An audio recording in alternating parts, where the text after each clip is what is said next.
Na ndugu wanahabari, mara ya mwisho tulipoita hapa tulioeleza kuhusu mafanikio makubwa ya uwekezaji yaliyojitokeza kwa mwaka wa 2024.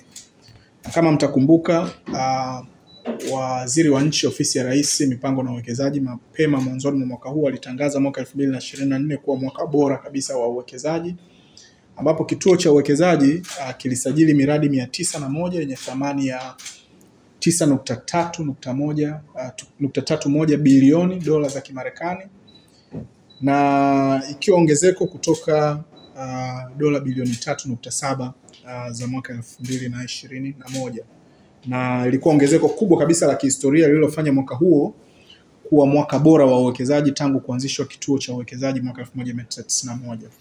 Lakini pia mageuzi mengine makubwa ambayo yalifanyika mwaka jana ilikuwa ni ongezeko la Watanzania wanaoshiriki kumiliki uchumi na kufanya uwekezaji katika nchi yao. Na kwa mwaka jana tuliona kwamba Watanzania wanaofanya ubia na wageni pamoja na Watanzania wengine walikuwa takriban 50% ya uwekezaji mzima uliofanyika nchini Tanzania. Na mitaji hii iliyoingia nchini ilizalisha zaidi ya ajira 523,000 nchini kwetu. Na haya ndio yaliyofanya mwaka huu ukawa 2024 ukawa mwaka bora wa uwekezaji Tanzania. Sekta zilizoongoza, sekta ya viwanda 50.4%, ikifuatiwa na sekta ya uchukuzi, usafirishaji, ikifuatwa na majengo ya kibiashara, utalii pamoja na sekta ya kilimo. Sasa haya yalikuwa mafanikio ambayo yalitokea katika mwaka wa 2024. Lakini leo tumewaita kwa ajili ya kuwapa mrejesho mwingine ambao ni bora zaidi ya maendeleo ya uwekezaji kati ya Januari pamoja na Mei mwaka 2025. Na furaha kuwajulisha ndugu wanahabari kwamba kituo cha uwekezaji kimesajili miradi 372, ikiwa ni ongezeko la 11.04 ukilinganisha na miradi 335 iliyosajiliwa mwaka jana katika kipindi hicho. Lakini pia thamani ya miradi ambayo imesajiliwa na kituo cha uwekezaji imeongezeka kwa 31.9, ikiwa sawa na dola za Kimarekani 3.7 bilioni ukilinganisha na dola za Kimarekani 2.8 bilioni kwa kipindi kama hicho mwaka jana. Lakini pia miradi hii inatarajiwa kuzalisha zaidi ya ajira 41,000. Na katika miradi hiyo, miradi 113 sawa na 30.37 inamilikiwa na Watanzania. Miradi 73 19.63 inamilikiwa na ubia kati ya Watanzania na wageni, na miradi 186 inamilikiwa na wawekezaji kutoka nje. Jumla miradi inayomilikiwa na Watanzania au Watanzania walioingia ubia na wageni ni miradi 186 ikilinganishwa na miradi 186 ya wageni, uwiano wa 50-50. Na miradi hii 372 kama tunavyoona kati ya Januari na Mei 2025 inaleta mitaji ya dola $3.755.41 bilioni na ajira zaidi ya 41,000 katika nchi yetu. Kwa hili ni jambo kubwa, jambo la kupongeza, na tunapenda kuchukua nafasi hii pia sana kumpongeza Mheshimiwa Rais kwa mafanikio haya makubwa ya miradi iliyosajiliwa. Sekta zinazoongoza katika usajili wa miradi kati ya Januari na Mei 2025. Sekta ya kwanza ni sekta ya viwanda yenye usajili wa miradi 156 yenye thamani ya dola za Kimarekani bilioni 1.4. Miradi ya usafirishaji ya uchukuzi miradi 56 yenye thamani ya dola za Kimarekani 337.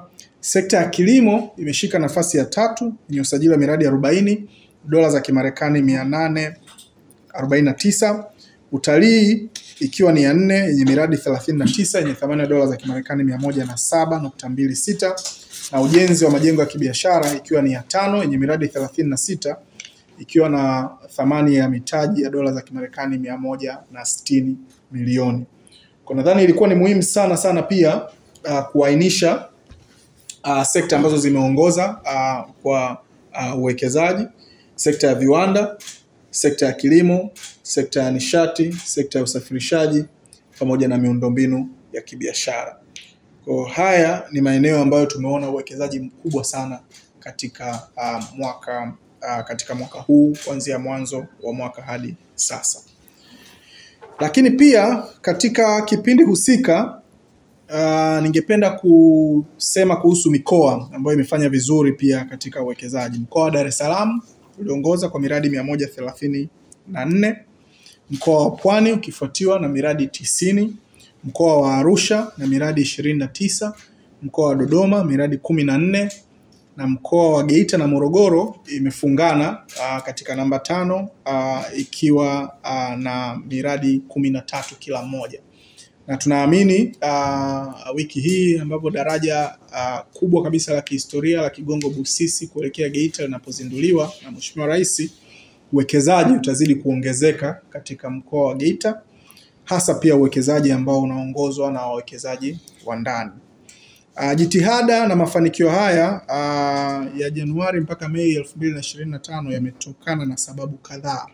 Sababu ya kwanza kabisa ni uongozi mahiri na thabiti wa Mheshimiwa Rais Dr. Samia Suluhu Hassan, mwanadiplomasia namba 1 ambaye amekuwa mstari wa mbele kuwawezesha Watanzania, lakini pia kuwatafutia fursa Watanzania na ndani na nje ya nchi ili waweze kumiliki uchumi wao wenyewe. Na tunapoona zaidi ya 50% ya uwekezaji mzima unaofanyika nchini unatokana na wawekezaji wa ndani.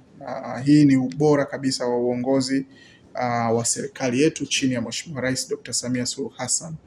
Lakini eneo la pili ni sheria hii ya uwekezaji ambayo imelegeza masharti kwa ajili ya Watanzania kuwa wawekezaji na kushusha kiwango cha uwekezaji mara 10 kwa urahisi zaidi ya wageni. Wageni mtaji wao $500,000 sawa na zaidi ya bilioni 1.25, na Mtanzania kuwa mwekezaji $50,000 pekee kama milioni 125. Maana yake chini ya uongozi wa Mheshimiwa Rais, Mtanzania ana nafasi mara 10 zaidi ya kuwa mwekezaji nchini kwake ukilinganisha na mgeni.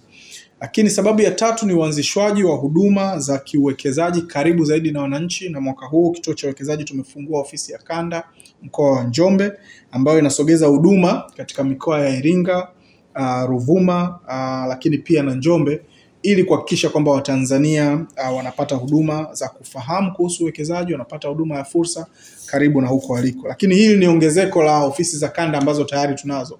Kanda ya Ziwa ofisi yetu iko Mwanza, kanda ya Kati ofisi yetu iko Dodoma, nyanda za juu kusini ofisi yetu iko Mbeya, nyanda za juu kaskazini ofisi yetu iko Kilimanjaro, lakini pia ofisi mpya Arusha ambayo tulizindua mwaka jana. Sababu ya 4 ni ziara za kimkakati za wanahabari, na hii tuwashukuru sana wanahabari kwa kutufikishia taarifa za habari mbalimbali nchini na duniani kote.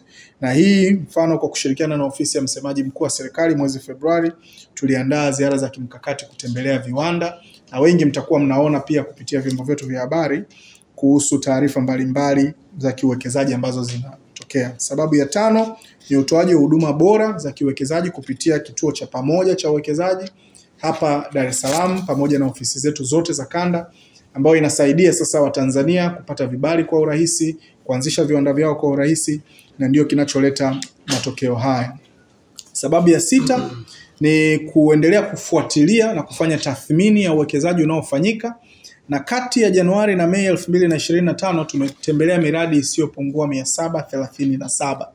Miradi hii tunaifuatilia, kama kuna changamoto yoyote tunajaribu kutatua, na lengo ni kuhakikisha kwamba wale ambao wanasajili miradi yao wanawekeza, na wale ambao wanawekeza hawapati changamoto katika uwekezaji wao. Sababu ya 7 ni utoaji wa hadhi maalum za kimkakati ambazo zinasaidia uwekezaji mkubwa kuweza kuanza kwa urahisi. Sababu ya 8 ikiwa ni kuvutia wawekezaji kutoka nje kuja kushirikiana na Watanzania. Kwa kuwapa wawekezaji kutoka sehemu mbalimbali duniani ambao wanakuja katika kituo cha uwekezaji wanatafuta Watanzania kushirikiana nao.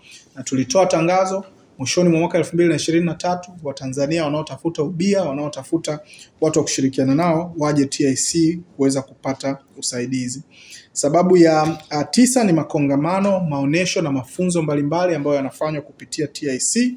Na sababu ya 10 ikiwa ni kuongeza taarifa kwa umma kupitia mitandao ya kijamii, tovuti pamoja na ripoti mbalimbali ambazo tunazitoa katika kituo cha uwekezaji. Na hii imeendana sambamba na kuboresha na kitengo chetu cha aftercare.